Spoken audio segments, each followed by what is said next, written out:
मी चुकलोय हो. ते बोलतात पण मला वाटलं राजू मामा आहे, त्यांनी जय तुळजाभवानी फिश मार्केटची म्हणजे थोडक्यात लिलावाची सुरुवात केली त्यांनी. दादा तुमचं नाव काय? सागर गोडके. सागर घोडके. तुम्ही कुठून येतात? पेडगाव. पेडगाव मधून. तर दादा तुम्ही कुठून आले? गारगाव. गारगाववरून. हो. तुम्हाला इकडं जाणं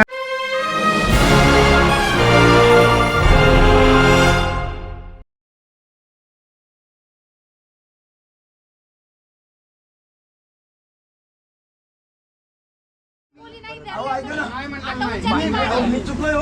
ते बोलतात पण मला वाटलं तसं नसतं. ते बोलतात बोलायच नाही पाहिजे. बोलते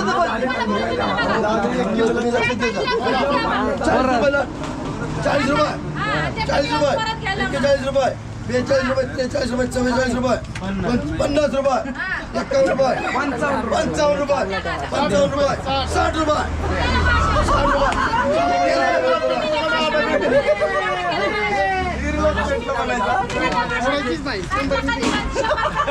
लाडे लाडे हो 250 250 250 रुपये 251 रुपये 251 रुपये 52 रुपये 54 रुपये 55 रुपये 70 रुपये 80 रुपये 60 रुपये 261 रुपये 62 रुपये 63 रुपये 70 रुपये 271 रुपये 280 रुपये 300 रुपये 300 रुपये 301 रुपये 301 रुपये 2 रुपये 3 रुपये 4 रुपये 5 रुपये 7 रुपये 306 रुपये 307 रुपये 8 रुपये 9 रुपये 10 रुपये 311 रुपये 12 रुपये 13 रुपये 14 रुपये 314 रुपये 315 रुपये 316 रुपये 317 रुपये 308 रुपये 308 रुपये 308 रुपये करा.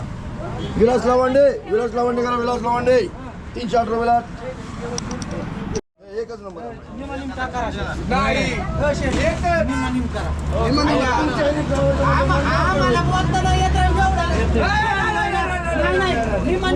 ऐकत असेल तर माझं नाही अवघड झालं. मला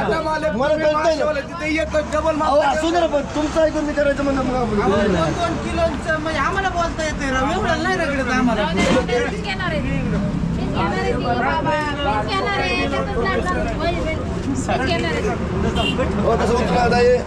अडीच किलो 80 रुपये 80 रुपये 81 रुपये 82 रुपये 83 रुपये 84 रुपये 85 रुपये 86 रुपये 87 रुपये 88 रुपये 100 रुपये 101 रुपये 110 रुपये 111 रुपये 111 रुपये 111 रुपये 112 रुपये 113 रुपये 113 रुपये 114 रुपये 115 रुपये 116 रुपये 117 रुपये 108 रुपये 119 रुपये 120 रुपये 120 रुपये 2.5 किलो करा. 120 रुपये 2.5 किलो. म्हणजे आम्ही काय खेळा येतो नाही तसं नसतं. 110 रुपये 11 रुपये 12 रुपये 13 रुपये 14 रुपये 15 रुपये 16 रुपये 20 रुपये 120 रुपये. नाही 2 किलो 120 रुपये 120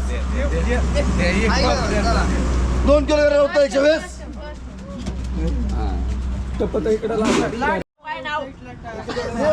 माझं नगरीचे 60 रुपये 60 रुपये 61 रुपये 62 रुपये 63 रुपये 64 रुपये 64 रुपये 65 रुपये 66 रुपये 67 रुपये 68 रुपये 80 रुपये 81 रुपये 82 रुपये 83 रुपये 84 रुपये 85 रुपये 86 रुपये 86 रुपये करा. 2.5 किलो 86 हो 2.5 किलो 86 जिलेबी रवय 100 ठेवा. हो 2 किलो 100 रुपये 101 रुपये 2 रुपये 3 रुपये 4 रुपये 5 रुपये 7 रुपये 8 रुपये 9 रुपये 10 रुपये 111 रुपये 12 रुपये 13 रुपये 14 रुपये 2 किलो 115 रुपये 16 रुपये 17 रुपये 18 रुपये 20 रुपये 121 रुपये 22 रुपये 23 24 25 140 रुपये 141 रुपये 150 रुपये 150 करा. पाऊन लोन करा बदल 150 16 रुपये 17 रुपये 18 रुपये 19 रुपये 19 रुपये आशिफ शेट करा 19 रुपये लाट. मित्रांनो, जर तिकडं खाऊ गिराईक सुद्धा आले आणि त्यांना देखील त्यांचे मासे स्वच्छ करून घ्यायचे असेल किंवा तोडून घ्यायचे असेल तर तिकडं नजीकच असलेल्या एका काकांजवळ ते देतात आणि तिकडून स्वच्छ करून घेतात.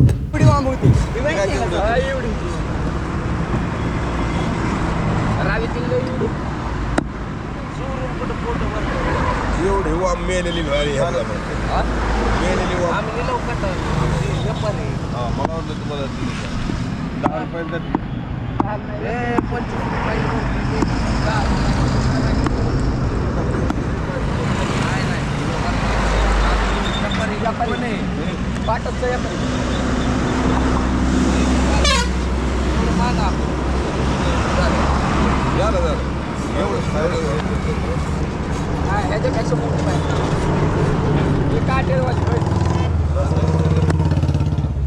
वाम कशी घेतले राऊत बाईक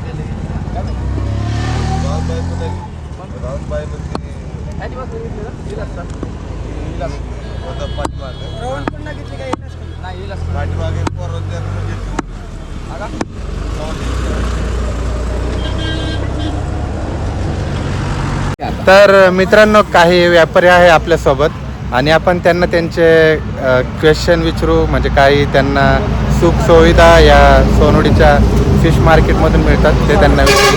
तर बघूया आता आपण. तर हे बघा मित्रांनो, हे सुद्धा एक व्यापारी आहे. दादा, तुमचं नाव काय? सागर गोडके, सागर घोडके. तुम्ही कुठून येतात? पेडगाव. पेडगावमधून. हो हो. तुम्हाला ह्या मार्केटची आयडिया कशी मिळाली, कुठून मिळाली? त्या मार्केटची आयडिया म्हणजे शेटचं कॉन्टॅक्ट झालं पहिल्याच दिवशी मार्केटच्या सुरुवातीच्या. शेट म्हणजे राजमामा. हा, राजू मामा. हा. राजू मामाची गाठ झाली आणि त्यांनी मार्केट चालू केलं. हो. पहिल्या दिवसापासूनच मार्केटला आपण यायला सुरुवात केली. हो का? 2 वर्ष झालं कंटिन्यू मार्केटला. हो का? हां हां. तुम्हाला बिग वन सोयीस्कर वाटतं की आपलं सोनवडी सोयीस्कर वाटतं? सोनवडी जवळ आहे ना, हो जवळ आहे अंतर, एक 15-20 किलोमीटर जाईल. आणि जर बिघोनला जायचं म्हणलं तर जवळजवळ 45 किलोमीटर जावं लागतं. हो. हा. आणि तुम्ही रेटबद्दल सांगू शकता की तुम्हाला कुठले रेट परवडतात? बिग वनचे परवडतात की सोनवडीचे रेट परवडतात? सोनवडीचे रेट थोडे आहेत, पण विक्री बरोबर लवकर मार्केट जवळ असल्यामुळे विक्री जास्त होते. त्याच्यामुळं बिघोनपेक्षा सोनवडीत परवडते. हां. तुम्ही साधारणतः कुठले मासे जास्ती घेतात? मी सध्या चिलापीच घेतो, कारण आपली हॉटेल लाईनला सगळे मासे असतात. त्याच्यामुळे चिलापी सोडून मी दुसरा काय मासा घेत नाही. ठीक आहे, थँक्यू दादा. तर एक आपल्यासोबत दादा आहे आणि ते सुद्धा एक व्यापारी आहे. तर दादा, तुम्ही कुठून आले? कारगाव. घारगाववरून. हो. तुम्हाला इकडं जाणं म्हणजे सोयीस्कर आहे का बिग वनला जाणं सोयीस्कर आहे? आम्हाला इथं येणं सोयीस्कार आहे. इकडे येणं सोयीस्कर आहे हो. ना. आणि रेट कुठले जास्ती आहे? बिग वनचे जास्ती आहे का इकडं सोनवडीचे जास्ती आहे? मालावर डिफरन्स राहतं. माल जर आला तर रेट पडते, माल जर कमी आला तर थोडे रेट टाईट राहते. पण व्यवस्थित आहे मार्केट, एकदम छान आहे. म्हणजे हो. आमच्या सोयीस्कार आहे मार्केट. हो हो हो. तुम्ही 2 व्हीलरच येऊन जाऊन हो, करता? आम्ही 2 व्हीलर. तुम्हाला ते पेट्रोल खर्च वगैरे सगळं परवडतं का सोनवडीला येणं? हो, सगळं एकदम व्यवस्थित परवडतं आम्हाला. इथून गारगाव पासून तर दौंड आम्हाला 30-35 किलोमीटर आहे. हा, तर हा. आम्हाला बिग वन इथून 80 ते 90 किलोमीटर आहे गारगावहून. त्याच्यामुळं आम्हाला शक्यतो आम्हाला ही मार्केट एकदम व्यवस्थित आणि प्रोडेबल आहे. आणि याय जायच्या सोयीने आम्हाला 1 नंबर मार्केट आहे. हो हो हो. साधारणतः तुम्ही किती महिन्यापासून किंवा किती वर्षापासून इकडे येता ह्या मार्केटला? ह्या मार्केटला, आमच्या ह्या मार्केटला चालू झाल्यापासून 1.5 वर्ष झाले. 1.5 वर्षात आम्ही इथंच येतो, 1.5 वर्षापासून. आणि आता आम्हाला आनंद वाटतो या मार्केटला यायला. पण मार्केट 1 नंबर आहे, व्यवस्थित आहे, आम्हाला परवडत आहे, सगळं हो, हो, हो. व्यवस्थित होते.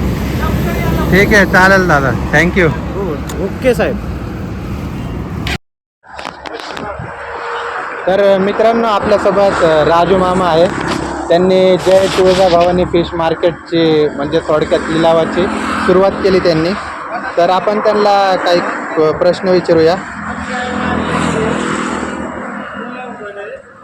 तर सर्वप्रथम मामा, तुम्ही तुमचं मला पूर्ण नाव सांगा. राजेंद्र रामचंद्र केवटे, येवटे. तुम्ही साधारणतः किती वर्षापासून हे तुम्ही लिलाव हे करता? आमचा जे आहे व्यवसाय, हो. हा पारंपरिक पूर्वजात व्यवसाय आहे. म्हणजे वडिलोपराजित, म्हणजे वडिलांपासून, आजोबापासून, पंजोबापासून चालत आलेला हा व्यवसाय. हो हो. तुम्हाला ह्या क्षेत्रामध्ये यायची प्रेरणा कशी मिळाली? आणि प्रेरणा मिळण्याचं कारण म्हणजे आमचा व्यवसायच पूर्वजात लहानापासूनच आजोबांनी वडिलांनी घेऊन जायचे, मासेमारी करायची. ते करत करत शिक्षण केलं. शिक्षण करत असताना मग ते शिक्षण करत करत मच्छी पकडत परत नंतर शिक्षण झाल्यानंतर आपण आहे ना मग एक कोर्स केला. कोर्स केल्यानंतर तिथं spray painting all spray painting हुरळी कांचनला कोर्स केला आणि तिथून मग अप्रेंटिसला फिलिप्स कंपनीत होतो. परंतु तिथले काही साहेब लोकांनी सांगितलं की तुम्ही कंपनीत आले आहात, परंतु तुमच्याकडं भाग भांडवल किंवा काय किती रुपये आहेत? म्हणलं आम्हाला खायला माग आणि रुपयाचं काय घेऊन बसला. मग ते असताना ते करत असताना मग ते म्हणले तुम्हाला 1,00,000-2 लाख रुपये भरावं लागते तेव्हाच परमनंट होते, म्हणजे 20 वर्षापूर्वी. आता आम्हाला खायचीच 75 लाख आणि 2 लाखाचं काही माहिती नव्हतं. मग ते करत असताना मग ध्यानात आलं की आपण आपला व्यवसाय जर चांगल्या पद्धतीने केला तर काय फरक पडेल. म्हणजे त्यावेळेस व्यवसायाला चांगलं म्हणजे आत्ता मी त्याला हे आहे. मग त्याच्यामुळे मला ह्या व्यवसायात यावं लागलं. असं म्हणजे जाणून बुजून नाही, परिस्थितीनुसार यावं लागलं. आणि एक सुरुवातीपासून जेव्हा मासेमार त्याचा माल घेऊन येतो म्हणजे मासे घेऊन येतो, तर सुरुवातीपासून तर शेवटपर्यंत काय प्रक्रिया असते तुम्ही थोडक्यात सांगू शकाल का? म्हणजे मच्छीमारांची हां मच्छीमारांचं कसं असतं माहिती का, आपल्या इथं मच्छी मार्केट म्हणजे निलाव आहे, हा खरेदी विक्री होती. आणि ते करत असताना मच्छीमारांचा एक अंदाज आला बरं का एवढ्या 1.5 वर्षात की आपण आल्यानंतर आपले मासे काय किलोने जातील, काय रेटने जातील, काय भावाने जातील, किती पैसे होतील नाही का. तर काही जणांनी मला ते प्रश्न सुद्धा विचारला, आमचं मासेचं किती रुपये होते नो, किती रुपयाने जाईल हो. हा निलाव असल्यामुळे त्यांना सांगितलं 1 रुपयापासून 100 होतो आणि 100 पासून 200 पासून निलाव होतो. किती रुपयाने जाईल ही मी सांगू शकत नाही. हा एक छोटासा अनुभव त्यांचा आला मच्छीमारांचा. तरी एका दिवसात साधारणतः किती किलो तुमच्या काठावरती लिलाव? आपल्या साधारणतः म्हणजे ज्यावेळेस सुरुवात केली त्यावेळेस आपल्याला 100, 200, 300 किलो मासे यायचे. नंतर सर्व मच्छीमारांना माहीत झालं, माहिती होत गेल्यानंतर 1000 किलो पत्र माल आला आपल्या 1000 किलो पत्र माल आला. परंतु आता 200, 300, 400 किलोच माल येतो. त्याचं कारण काय माहिती का, त्याचं कारण आहे वातावरण. वातावरणामुळे काय होतं की जर पावसाळा असेल, पाऊस असेल तर मच्छी कमी मिळतात, प्रवाह जास्त वाहतो. उन्हाळा असेल तर मासे खूप मिळतात, मग आपली इथं मासे जास्त येतात. त्याच्यामुळे अंदाज नाही करू शकत, हा सगळं वातावरणाचा दोष. थंडी असेल तर कमीच मासे मिळतात, त्याच्यामुळे मी तो अंदाज नाही सांगू शकत. अंदाजे आपले 500 ते 1000 किलो बद्दल येतात. भाव ठरवताना तुम्ही कुठल्या गोष्टींना जास्त महत्त्व देतात? नाही ते सगळी असं असतं की त्याच्यात 8 ते 10 प्रकारचे मासे आपल्या इथं गोड्या पाण्यात मिळतात. नदीवर ते उजनी धरणात किंवा आसपास अवतीभोवती धरणांनी, तलावांनी, शेततलावांनी प्रत्येक प्रकारचा मासा मिळतो. त्या माशाच्या प्रकारावर त्याचा भाव रेट ठरवला जातो. खरेदीदार आणि विक्रीदार त्याच्यामध्ये समतोल तुम्ही कशा प्रकारे ठेवता बरं? खरेदीदार आणि विक्रीदार नाही समतोल आमचं कसं असतं माहिती का, हे आपलं एक शासकीय नियमाने किंवा नाही का नियमानुसार ते ठरलेलं असते. त्याच्यामुळे समतोलचं सगळ्यांना माहिती आहे. कारण का तर मी 20 वर्ष तिथून बिगवनला गेलो आणि बिगवनला जेवढे सगळ्यात मोठं मार्केट आपल्या महाराष्ट्रातलं बिगवन आणि इंदापूर ठिकाणी, आता तिथं त्यांचा गायडन्स घेतला आणि त्याच पद्धतीने आपलं चालू आहे इथं. आपल्या ज्या काट्यावरती म्हणजे थोडक्यात तिलावरती कुठल्या माशांना जास्ती मागणी आहे? नाही आपल्या इथं सगळ्यात जास्त मागणी चिलापी माशा. चिलापी नंतर वांब आहे, रहू, कटलेला बी आहे, परंतु सगळ्यात जास्त 90% मागणी चिलापी माशा. माशांचा ताजेपणा आणि क्वालिटी तुम्ही कशा ओळखतात? नाही ते लक्षात येतं. कसं असते त्याच्या लाळीवरनंच माशाचा नाही का ताजेपणा आणि शिळापणा त्याच्या लाळीवरनंच लक्षात येतो.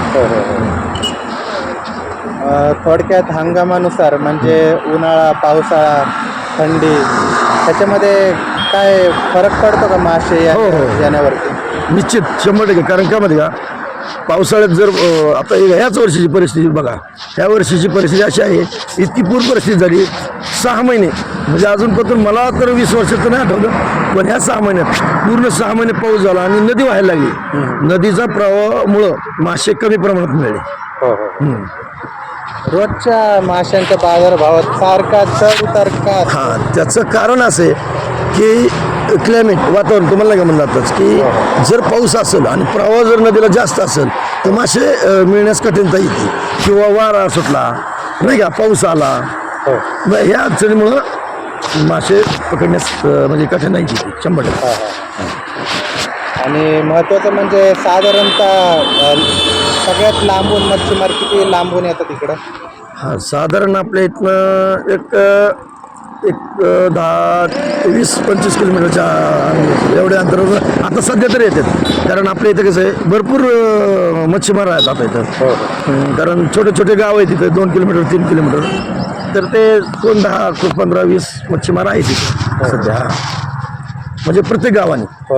तर 15-20-25 किलोमीटरच्या आतले येतात. बिग वनच्या तुलनेनुसार इकडं रेटमध्ये कसा फरक आहे? ते ज्या महागे का हे जास्त? नाही तसं नाही. त्याच्या अवघड आहे. कारण बिगवन हे उजनी धरण जे आहे पुणे जिल्ह्यात उजनी धरण आहे.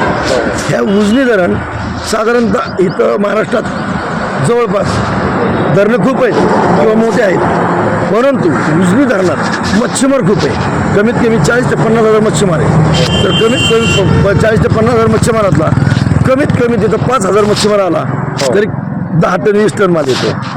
हा, आणि आपल्या इकडे कसं आहे मच्छीमार आहेत परंतु त्याचा अंदाज नाही, परंतु कमीत कमी 1,000 तर मच्छीमार आहेत जवळपास. तर 1000 मधला आपल्याकडे अजून 50 पण येत नाही, 100 आला.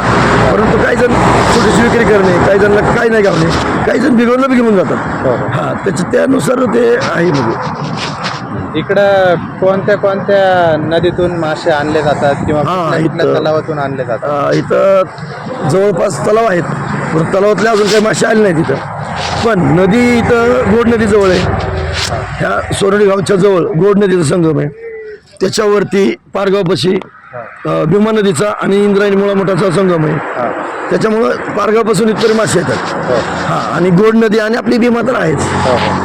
आणि उजनीतनं बी येतात, कारण इथून 5-10 किलोमीटरवरच उजनी धरण म्हणजे चालू होते. तर ते सिद्धेश, शिरापूर, हिंगणी, बिर्डी इथले लोक उजनीतलेच मासे आणतात इथं. आणि ह्याच्यामध्ये तुमचा नफा कसा होतो? नाही, नफ्याचं कसं असतंय ते टक्केवारी ठरलेली असते. हा, टक्केवारी तेच आता पूर्वच आपल्याला माहीत नाही, परंतु आपण काही गोष्टींनी चांगल्या लोकांची आयडिया गायडन्स घेतला आणि त्यानुसार टक्केवारी करून आपलं चालू आहे. हा, टक्केवारीवरती. ठीक आहे, धन्यवाद मामा, तुम्ही आम्हाला इकडं बोलवलं व्हिडिओ काढण्यासाठी. आणि तुम्ही 2 शब्द आपल्या चॅनलसाठी काय बोलू शकता? नाही, मला असं वाटतं की मी पहिल्यांदाच मुलाखत देतोय. मला अजून पत्र कधी मुलाखत देणे किंवा कधी काही बोलणे हे कधी आपण केलं नाही, परंतु हे मला एक आनंदाचीच गोष्ट आहे. कारण का तर चॅनल मला माहित नव्हतं, पण तुम्ही योगायोगाने सांगितलं की आम्ही असं चॅनल, आपल्या चॅनल कुठलं एनडी फिशिंग. तर मला म्हणजे उत्सुकता आहे आणि कुतूहलता आहे किंवा आनंद आलाय की तुमच्या चॅनलला खूप खूप नाही का धन्यवाद आणि आभारी आहे की असंच तुम्ही मुलाखत घेतली तर आम्हाला त्याचा आनंद मिळेल. एवढी फक्त ही करतो आणि थांबतो. चालतंय. थँक्यू मामा. चालतंय. मस्त.